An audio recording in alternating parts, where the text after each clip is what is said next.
14,000 miles of steel thread the sky, holding monuments like the Brooklyn Bridge against the forces of an entire century. The secret to their incredible strength lies not in the final form, but in a meticulous journey of transformation. This path begins deep within iron ore mines, moving from raw earth into the fiery heart of a steel mill. Inside, select alloys surrender to blistering heat, melting and reforming into solid billets under intense scrutiny.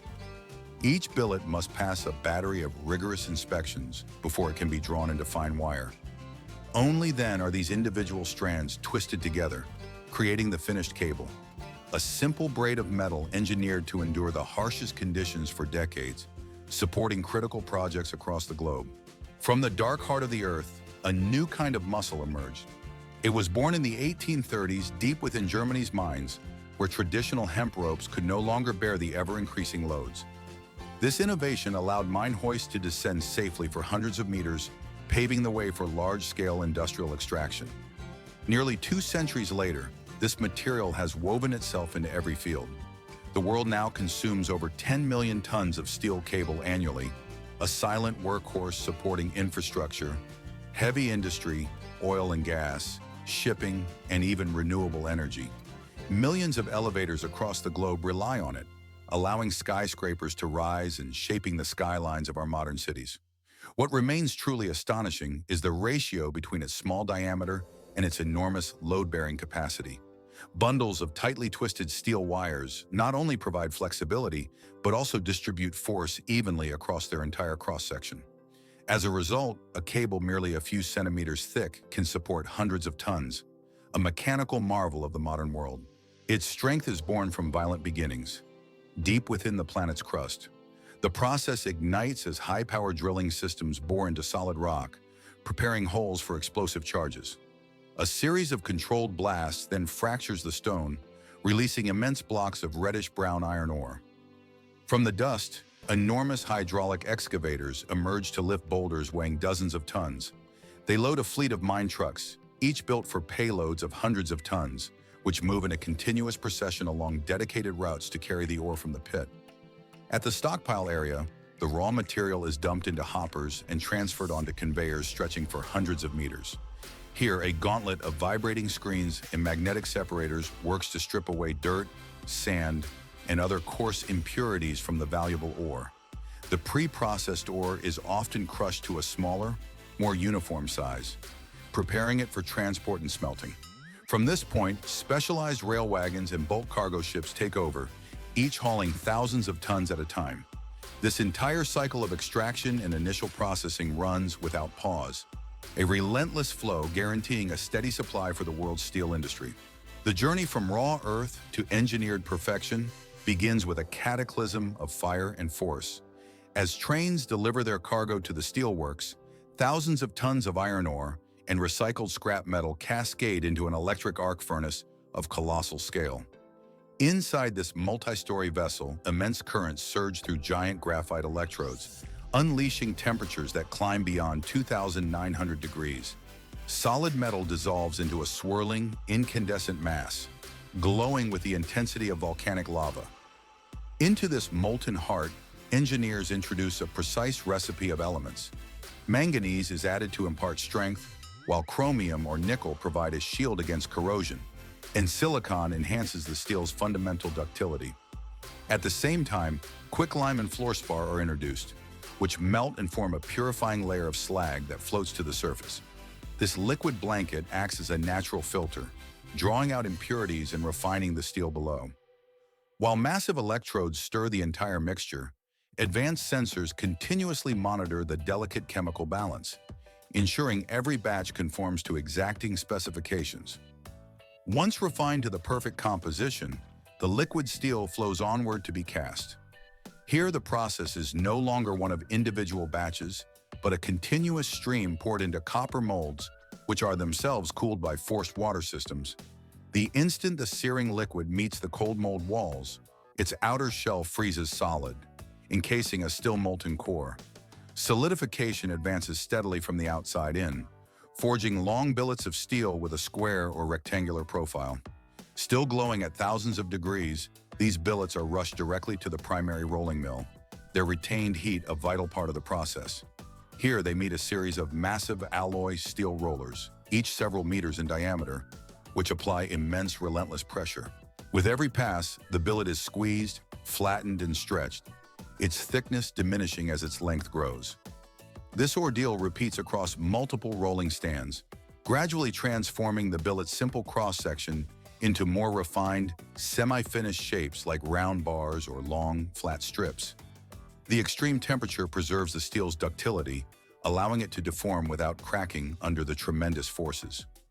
More importantly, this repeated mechanical working realigns the internal grain structure, forging a material that is more uniform, stable, and profoundly stronger. From the heat of the rolling mill, the semi-finished steel moves to a new stage of precision. It is first quenched by high-pressure water sprays, its glow extinguished in clouds of steam. The now cooled steel enters a series of cold rolling stands, where alloy rollers apply massive pressure to methodically thin and elongate each bar. The cross-section is gradually reduced, reshaped into the round or flat forms needed for the final drawing. The steel is then pulled through a succession of dies, each with a progressively smaller opening. Every pass makes the emerging wire thinner and its surface smoother, while further refining its internal structure. This stage, conducted at room temperature, demands absolute control over pulling force, speed, and friction. The slightest miscalculation could cause the wire to snap or deviate from its required dimensions, compromising its integrity. To prevent this, laser sensors are positioned along the line, their beams continuously measuring the wire's diameter. This data feeds into automated systems that adjust the pulling force in real time, guaranteeing near-perfect dimensional accuracy. The result is a coil of high-strength steel wire, engineered with the precision and durability essential for its ultimate purpose. Yet achieving the right size is only part of the transformation. The wire must now endure a trial by fire to unlock its true mechanical potential. It is fed into a furnace where it is heated to temperatures between 1,500 and 700 degrees Fahrenheit.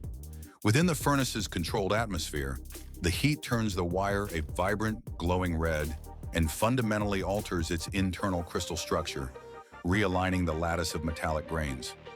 This metamorphosis creates the ideal balance between the hardness needed to bear heavy loads and the ductility required to twist without breaking. The moment it reaches the target temperature, the wire is guided from the furnace and plunged into a quenching zone. Here, jets of high-pressure air or baths of industrial oil rapidly cool the steel, locking its newly formed molecular structure permanently in place. Immediately following this thermal shock, the wire advances to receive its armor against the elements. Depending on its final application, each strand is sheathed in a protective coating, typically zinc galvanizing or a durable polymer. This invisible shield is all that will stand between the steel and the corrosive forces of moisture, seawater, or industrial chemicals. Before this layer can be applied, the wire is meticulously cleaned in a mild acid solution, stripping away any trace of grease, dirt, or microscopic rust. It is then submerged in a bath of molten zinc or guided through a polymer coating system, where temperature and pressure are tightly controlled. The resulting layer must be perfectly uniform and securely bonded. Even the smallest air pocket or gap in the coating could become a fatal weakness, allowing corrosion to compromise the entire wire once it is in the field. Even with its protective armor, the wire is not yet cleared for duty. It must face a final, unforgiving inspection where every potential flaw is brought to light. Scrutinized by advanced sensors, nothing can remain hidden. The diameter is measured to fractions of a millimeter, and the surface is scanned for any warping or geometric distortion. A tiny deviation, if missed, could seed a catastrophic failure years down the line. Data from every inch of wire is recorded, analyzed, and checked against stringent technical standards. At the slightest sign of an irregularity, the section is immediately flagged and removed from the production line. This is not merely a quality check. It is a final selection, ensuring that only the most flawless and uniform steel warriors advance to the next stage. Having passed every trial, the individual wires are now ready to be unified into a single, powerful cable. They are transferred to a stranding line where dozens or even hundreds of spools are mounted on massive, rotating frames. As the machinery whirs to life, these frames revolve in a rhythmic helical dance, pulling the wires under constant tension and twisting them together according to a precise, predetermined pattern. Before the stranding begins, engineers select the cable's core. It might be a steel core, creating a cable of immense tensile strength, or one made of synthetic fibers like polypropylene, which offers a lighter weight and greater corrosion resistance for specialized uses. The wires are first twisted into smaller bundles called strands, and then these strands are wound around the central core to build the final cable. Throughout this intricate process, sensors monitor every variable: tension, twist angle, and vibration. If any wire is pulled too tight or left too loose, the system adjusts in real time to preserve perfect uniformity. The speed of the stranding is also carefully managed. Too fast, and the wires could deform; too slow, and efficiency is lost. Layer upon layer is added, each one nesting compactly into the last. Each layer serves a distinct purpose. The outer layers are designed to resist abrasion, the middle layers bear the primary load, and the inner layers provide structural stability. This sophisticated design yields a finished cable that is both flexible enough for installation and strong enough to withstand loads of hundreds of tons. But a finished cable is not yet ready for the field. It requires one final treatment: a coating of specialized oil or lubricant. This protective layer is applied by immersion or through high-pressure sprays. Its viscosity carefully controlled to allow it to seep deep into the grooves between the twisted wires. The pulling speed is synchronized with the spray system, ensuring every inch of the cable receives a uniform coating. Sensors regulate the flow and temperature, while the lubricant itself, often a mineral or synthetic oil, is enhanced with additives to resist oxidation and electrochemical corrosion, especially in harsh marine environments. This final step is critical, preserving the cable's mechanical integrity and ensuring it can perform flawlessly under the immense pressures for which it was forged. Its journey is nearly complete, but the most brutal tests are yet to come.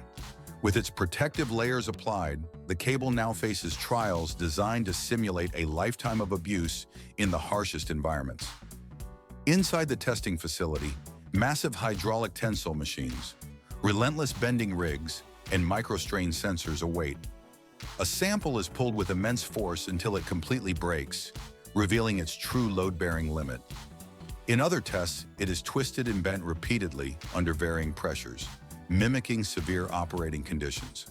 The slightest irregularity, from microscopic cracks to structural inconsistencies, leads to immediate rejection. Only cables that withstand these rigorous trials are cleared to move forward. Once approved, the cable feeds into an industrial coiling system where speed and tension are continuously regulated.